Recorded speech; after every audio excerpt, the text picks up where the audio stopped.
بسم اللہ الرحمن الرحیم۔ السلام علیکم ورحمۃ اللہ وبرکاتہ۔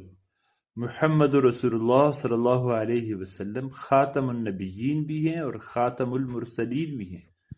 آپ کی آمد کے بعد نبوت کا سلسلہ بھی ختم ہو گیا اور رسالت کا سلسلہ بھی ختم ہو گیا، اور قرآن مجید میں آپ کے لیے خاتم النبیین کا لفظ استعمال کیا گیا ہے، اور اس کے ساتھ خاتم المرسلین کا لفظ استعمال نہیں کیا گیا۔ اس کی وجہ یہ ہے کہ رسالت بڑا منصب ہے اور نبوت چھوٹا منصب ہے۔ ہر رسول نبی ہوتا ہے اور ہر نبی رسول نہیں ہوتا۔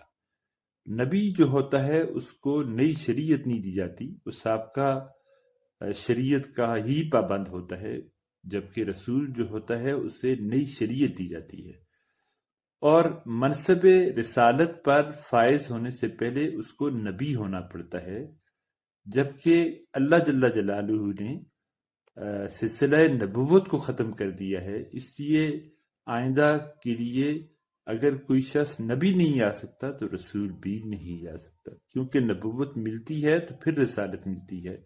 نبوت کا سلسلہ اللہ نے بند کر دیا تو رسول کا سلسلہ بھی ایسے ہی بند ہو گیا، کیونکہ اللہ نے کامل شریعت محمد رسول اللہ صلی اللہ علیہ وسلم کو دے دی۔